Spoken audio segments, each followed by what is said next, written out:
Welcome back to the Path to Happiness, an introduction to unification principle. I'm your host, Dr. Tyler Hendricks. In our last session, we came to know the heart of Abraham and Isaac and the price they paid with God to save this world and all its families. This history reveals that God has a plan and that love and oneness with God will always lead to life. But God was not done with Abraham, as we will see as we look at what happened with Isaac's family in today's session.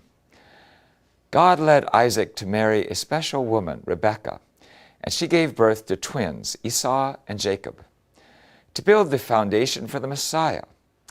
In this family, however, Esau and Jacob had to be placed in the divided positions of Cain and Abel, and in that position, fulfill the indemnity condition to remove the fallen nature and lay the foundation of substance.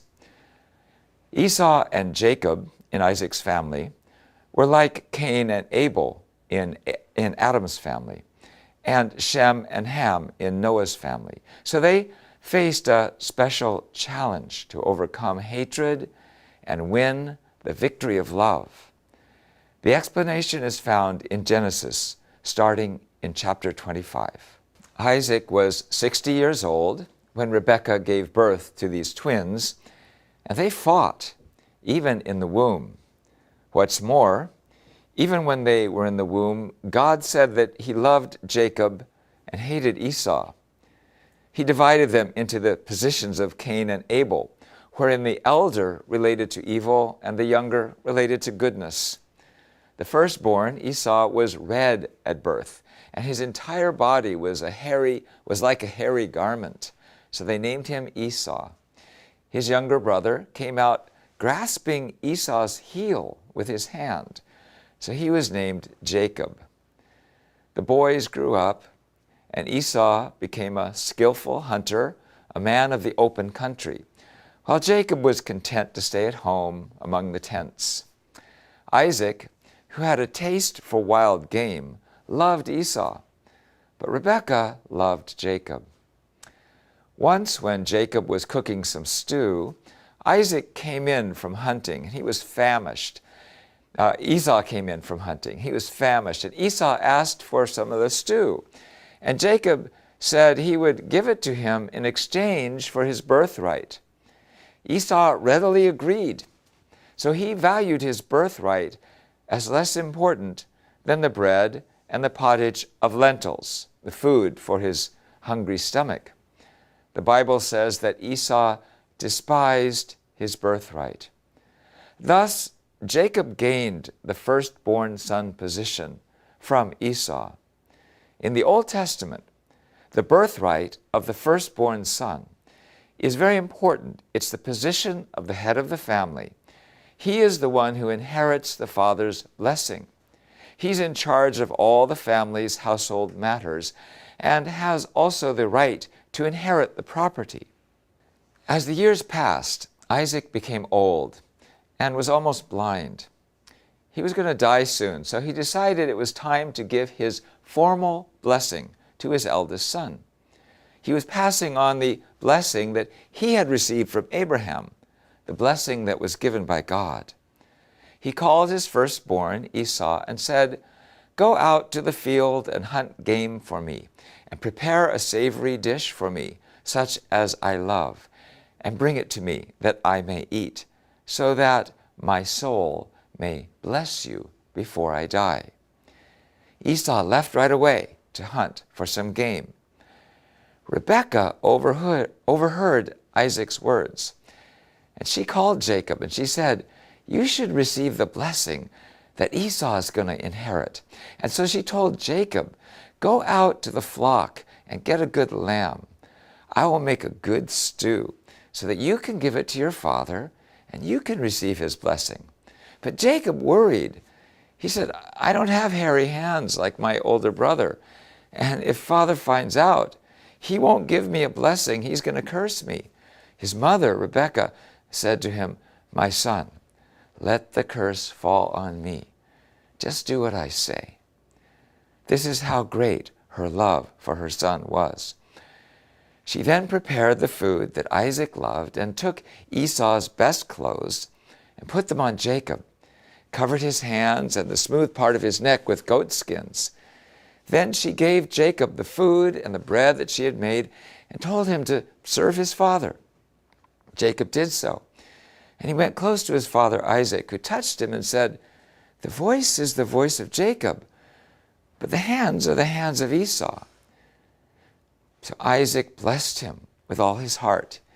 He said, "Ah, the smell of my son is like the smell of a field that the Lord has blessed. May God give you heaven's dew and earth's richness, and abundance of grain and new wine. May nations serve you and people bow down to you. Be Lord over your brothers, and may the sons of your mother bow down to you. May those who curse you be cursed, and those who bless you be blessed." This is how Jacob, who had purchased the position of the firstborn son, became the actual heir and inherited the blessing of the firstborn son. Soon after that, Esau came to Isaac to be blessed, but Isaac could no longer give the firstborn son's blessing to Esau. So Esau wept loudly. He became angry. He determined to kill Jacob after Isaac's funeral. What was Jacob to do? Again, his mother advised him well. Rebekah arranged for Jacob to dwell with her brother, his uncle, Laban, in Haran, to find a wife and to live there until Esau's anger cooled down. Laban had 2 daughters, Leah, the older, and Rachel, the younger. So Jacob went to Haran, and of course he fell in love with the younger one, the beautiful and charming Rachel. He told Laban that he would work for 7 years to gain Rachel's hand. After the 7 years, Laban, who said that was fine, deceived Jacob and tricked him into marrying not Rachel, but Leah. Jacob went to his uncle and asked him why he deceived him. And his uncle answered, "It's not our custom here to give the younger daughter in marriage before the older one." So Jacob then promised to work for another 7 years for Rachel. And after a short time, he was able to marry Rachel. Leah gave birth to a lot of sons, Reuben, Simeon, Levi, and Judah, 4 sons, one after the other. However, Rachel couldn't conceive. She was so unhappy. Rachel then gave her servant, Bilhah, to be Jacob's concubine and give them a child. Bilhah gave birth to Dan and Naphtali. Leah became jealous and gave her servant, Zilpah, to Jacob as a concubine. So Zilpah then gave birth to more sons, Gad and Asher. Then again, Leah gave birth to sons, Issachar and Zebulun. Rachel challenged her older sister. She demanded, "Jacob, give me a child." And finally, Rachel conceived a child, a son named Joseph. Jacob then offered another 7 years of labor. And during those 7 years, God blessed him with abundant wealth, many servants, and flocks of sheep, camels, donkeys. But his heart always was to go back to Canaan, to reconcile with his brother Esau. So when the time came, he left Haran for Canaan with his wives, his children, servants, and livestock. Laban discovered Jacob's departure after 3 days. Rachel had taken Laban's idols with her, and she hid them from her father. In this way, Jacob triumphed over Satan's world, represented by Haran, after offering 21 years of hard work in his fight to restore the birthright. After winning this victory, Jacob returned to Canaan. Now, on the way, Jacob learned that his brother Esau had organized 400 soldiers and was waiting to attack him. Jacob then wisely prepared for meeting his brother Esau. First, he prepared gifts of his servants and his flocks in 2 groups.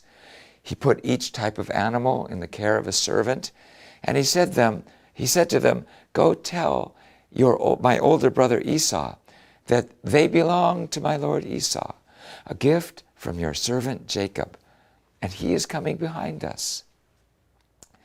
So he sent the servants forward with that message.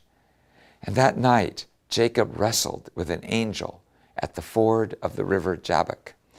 The angel broke Jacob's hip bone through that fight. But Jacob would not give up.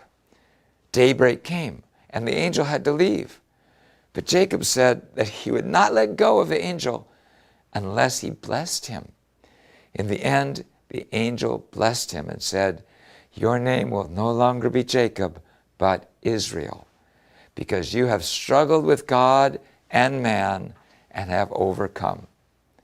From his name, Jacob, which means he who supplants, this name was changed to Israel, which means God's prince, because of his spiritual victory over the angel. So Jacob had first sent his gifts. Then he sent his 2 female servants and their children to Esau, and then Leah and her children to Esau. Lastly, he positioned Rachel and Joseph to come last. Each offered themselves as gifts from Jacob. Finally came Jacob, who bowed down to Esau 7 times as he approached him. Now Esau's heart was changed through receiving all these gifts from his brother. His heart was melted. He couldn't attack Jacob. Esau came running to Jacob, and he embraced him. He threw his arms around his neck and kissed him, and they both wept. And Jacob said, "My lord Esau, to see your face is to see the face of God." And he introduced his family to Esau and said, "If I have found favor in your eyes, accept this gift from me, because seeing your face is like seeing the face of God, now that you have received me favorably." Esau, who meant to kill Jacob, was able to love and welcome his brother in this way because of Jacob's wise and loving behavior. Because they became united as one, they fulfilled the indemnity condition to remove the fallen nature. Thus, they were able to lay the foundation of substance. Thus, in Abraham's family, the foundation of faith and foundation of substance set the foundation for the Messiah. Why didn't the Messiah come at that time? It was because the family foundation of Jacob's, Esau's, Abraham's family was too small. It was inferior to the power of the surrounding society, which was already centered on Satan and could easily overpower Abraham's family. Therefore, the Messiah could not be able to come until that foundation expanded. In addition, because of Abraham's mistake in the symbolic offering, his sin had to be indemnified by his descendants, who would be 400 years as slaves in Egypt. On the positive side, Jacob's success meant Isaac's success, and Isaac's success meant Abraham's success. So the providence of restoration centered on Abraham, although extended to Isaac and Jacob, came to be regarded as having been accomplished in Abraham's own generation without any prolongation. That is why it is written, "I am the God of your father, the God of Abraham, the God of Isaac, and the God of Jacob." This verse indicates that although they were 3 generations, God regarded them as one generation that was able to accomplish his will. We have learned that the providence of restoration can be achieved only through God's and humankind's portion of responsibility. Because Abraham, as the central figure, could not fulfill his portion of responsibility, his mission was extended to Isaac and Jacob. We also learn that even if the smallest mistake in laying the condition of indemnity is made, such as the failure to cut the birds, its restoration requires a greater indemnity condition. Lastly, we also learn that in our life of faith, we also have to put ourselves as an offering and separate the good and evil within. We see principles at work in the courses of biblical figures, creating discernible patterns of events. This helps us understand how God is working in our times and in our lives personally and as families, and about the meaning of the Bible. In our next session, we will expand our horizon from these ancestral families to the courses of Moses and Jesus, and this will give us a clue as to what to expect at the time of the second coming. Thank you so much for listening, and may God add a blessing to your studies.